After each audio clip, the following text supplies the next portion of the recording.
Wes, if you want to turn them on, they're so dull. As you can see, they look spectacular. They're pretty bright.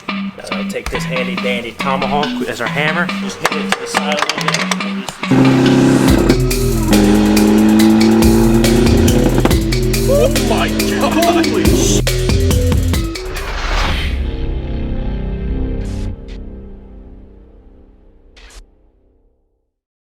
What's going on, everybody? Ratchet Wrenches is back for another video. Today we have the Miata. We actually got sponsored headlights. So they're LED. We're going to be installing them. These are for a Jeep, but we're going to make them work for the Miata because I've seen a lot of people do that. We're also going to tune it. We have been tuning it really off camera, but we're kind of learning at the same time. So today we're going to show you just a little bit behind the scenes of how to tune. I know a lot of people have been asking how to fix idles and stuff like that, so we'll show you a little bit of that. But without further ado, make sure to subscribe, comment, like, and let's jump right into the video. So Wes is back there going to start the car. As you can see, they're just the basic, plain halogen ones. Wes, if you want to turn them on, they're so dull. I mean, even the side marker lights, we'll definitely have to upgrade those eventually. But these ones, it's hard to see at nighttime. So we're going to put these LED ones in. Wes, if you want to hop out, let's start getting into it. Yo, that noise came back. Oh no. That's the most annoying noise ever. I thought we removed it. I thought we did. Just another thing in this car.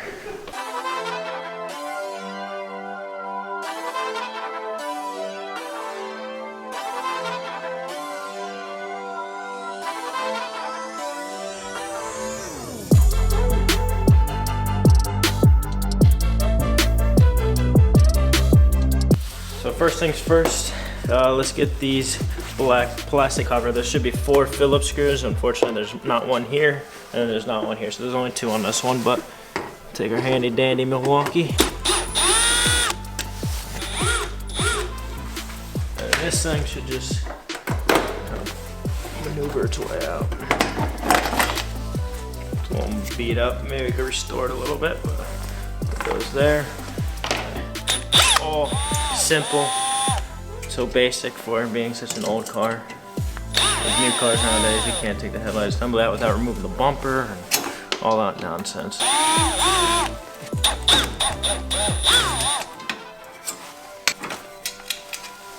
Boom. Oh man, someone did a hack job in here. Someone must have either bought the wrong ones or something, but they did some splicing. Nothing new. So simple. Alright, so we'll have to reuse these clips here, and we might have to use this housing for just the backing purposes, but that's pretty much it. There's nothing to it. Luckily, these are direct plug and play, so it's gonna make it very easy. If you have an NA Miata, I'm definitely gonna recommend these. Click down below. There's a link provided, and get these for yourself, man. These are gonna be super bright. They're LED, and it reuses all the stock components. So we got this mounting bracket here. Gotta find it in the right groove. There's some channels here, you just have to line them up with the ones on the backing here. Remove this. Satisfying. It's very satisfying. Look how clean that is. Line this bad boy up. Okay, so this lined up now. We're gonna put those screws to here, here, and here. And then we'll just hold it in place. Alright, so we got this side all buttoned up. We didn't really show you because it's pretty basic. But you can see this is the old one. It's got all the standard halogen bulb, and then this is more futuristic. But it still looks OEM. It feels like it belongs. It's LED, which is going to be beautiful. But we're going to go ahead and do this side, and then we'll show you the finished results when we're done. There's no sense of really walking you through this.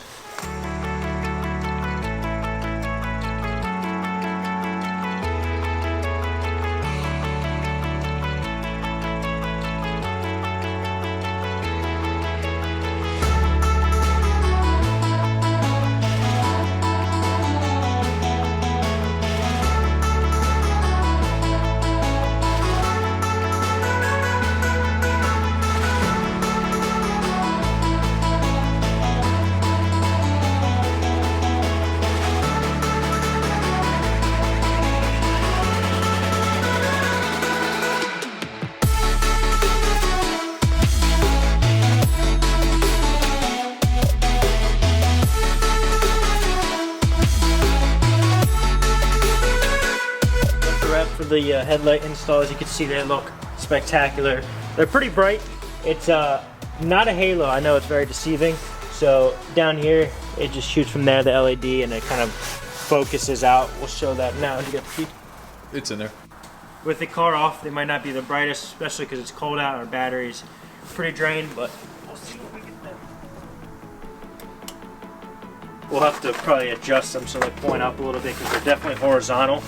And they'll slide out to the side of the road so you can see the deer on the side, but we'll definitely point Way up better to than like those here. yellow halogens, though. Let's see if we can adjust them.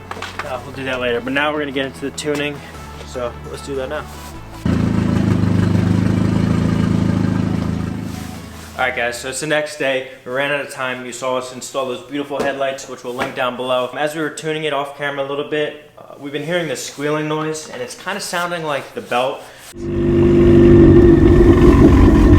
Something based with the RPMs, as they increase, the noise increases as well. So we're thinking it's either the belt, which is the cheapest solution. We just got a $9 one here. We got it for the alternator belt because we replaced the power steering one because we delete the AC, so we got a shorter belt. But we're going to install this. If this doesn't solve the problem, we'll probably have to go into replacing maybe the pulleys and just go from there. But we're going to do this now. This is easy to do. We're just going to take off the belt in front of it, and then we'll get access to that belt, release the tensioners, all that good stuff. And then we'll go into the tuning.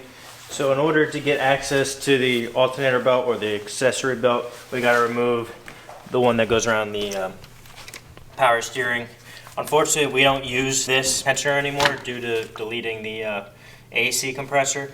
But so if you don't have the AC compressor, don't worry about this. But if you do have it, you'll have to adjust this accordingly to release the tension. But you'll have to turn the engine, the crank, to line up. There's a bolt in here that you have to get, which allows the power steering pump to move freely. So you're pretty much going to push that down, and it releases the tension on the belt. And you can slide that right off, like so.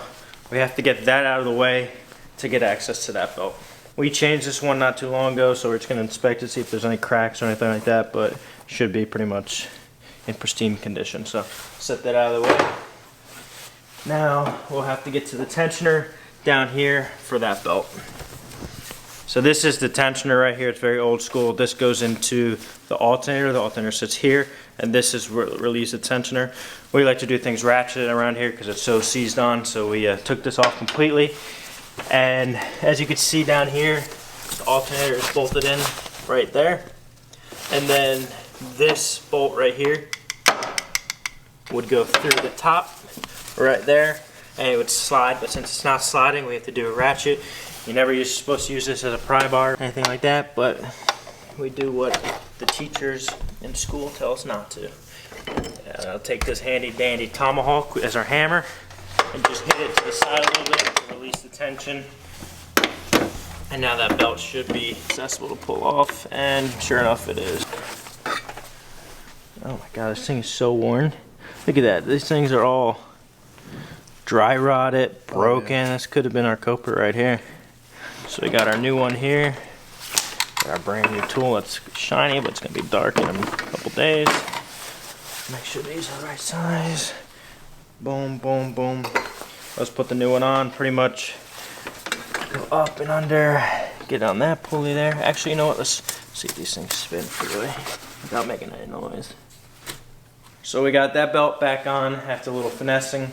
Now we're going to put the tensioner back in there and straighten the alternator towards this side. So just pull it back and put tension on that belt. This isn't really a tutorial, but if you are looking for an informational video or kind of detail oriented, just comment down below. We could provide you with links. There's a bunch of Google forms and stuff like that, but we could also answer your questions, so just comment below. Watch down here. This belt is going to start getting more taut as I tighten this.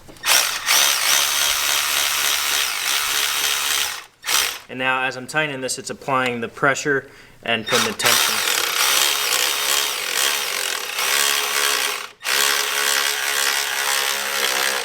Let's see if that's taut enough. That might be good enough right there. But now that belt is under tension. As you can see, there's really not much wiggle. You want to have some, but you don't want to have enough where it slips or anything like that. So you kind of do it by feel. And now we have to put the other belt back on. So we're just going to slip on over that. that in place. Now I gotta tighten this thing down so this applies tension.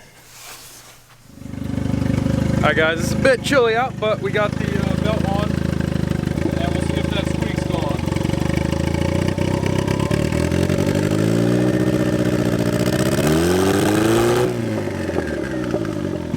Didn't hear any squeak. Let's try it again.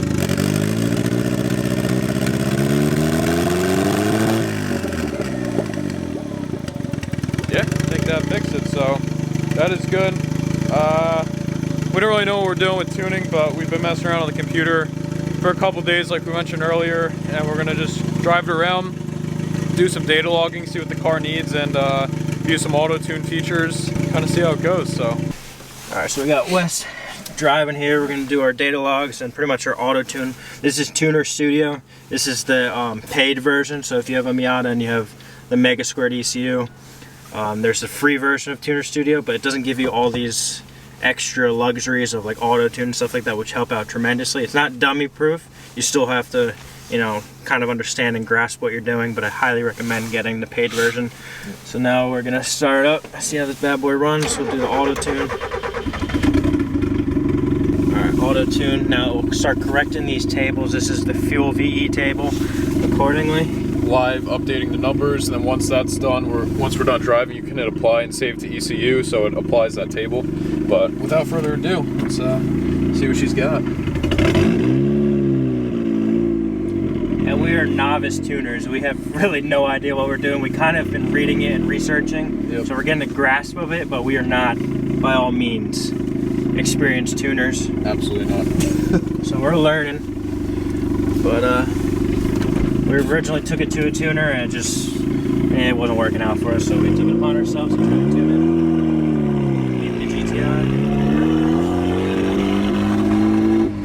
See, like right there, it breaks off. Even there, yeah. All the cells are changing. If you go easy on the gas up to like 3,000 RPM, it actually doesn't break up too bad, generally, and we get a lot of looks like this. Did not look too pleased. I wasn't too happy. No.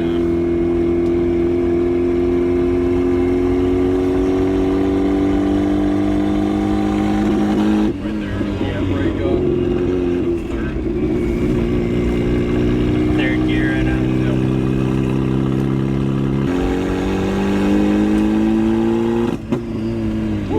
Sounded sick. Yeah, it takes a lot of practice. Luckily we have a backwards P-shaped neighborhood that's closed loop, so we just keep driving and driving in circles. I don't think she's ready for the main road quite yet, but maybe in a few minutes we'll see. But yeah, let's just keep auto tuning and see how it goes. All right, we'll keep you updated. A little bit nervous. We're gonna go on the main road, so wish us luck. Try and go on the back roads of the main roads, but definitely out of a neighborhood. His neighbors are giving us the stank, guys. So, I mean, why wouldn't you? This thing screams. We got our AFR table here, and we got our fuel V. This thing just whistles, man. Not a lot Do you of even have your traffic. license? I do. Okay.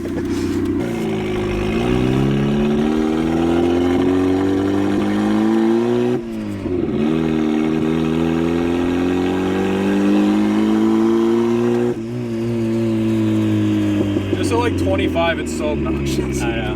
Well, there's nowhere for the exhaust to go. It's just right in front of us. Broke right there. It's weird, like fuel cuts it. I don't know if it's a safety like spark cut so it doesn't blow the engine up, or if it's not enough fuel, or we gotta figure it out. Yeah, we gotta figure that one out. If you guys have any idea or any knowledge about that, please comment down below. We're open to any ideas and any knowledge on it.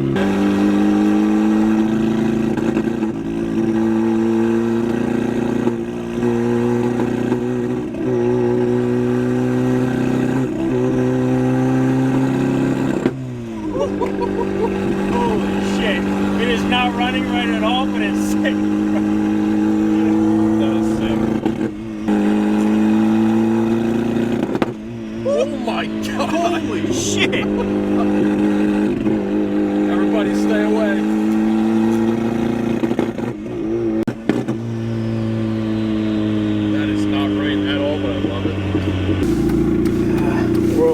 side of the road adjusting it. This thing was literally shooting fireballs. Definitely not good. It's running way too much fuel, way too rich.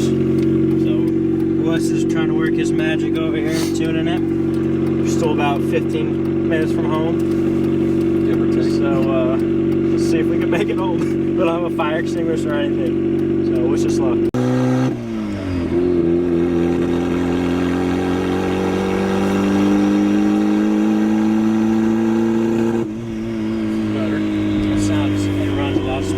High RPM too. Yeah, whatever I did there, hopefully it helped it a little bit.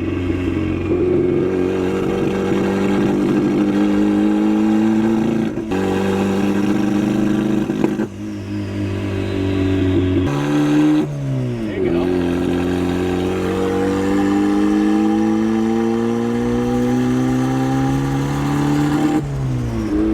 Dude, I'm so cold. The only way to put this window is to pull it up.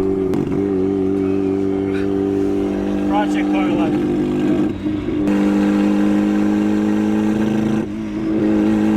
Of course I turned it off. I turned it off at the wrong time. Oh, literally, my God. I turned it right back on. Of course I turned it off. Alright guys, that's a wrap for today's video. We did some street tuning, we did the headlights, we did the belt replacement. I just want to do like a quick update on the Miata. Hope you enjoyed these fireballs as much as we did, because that was sick. It was so much fun. If you guys have any knowledge of tuning and can help us out, just comment down below, because we're still novices at this. But until next time, we're out. Peace.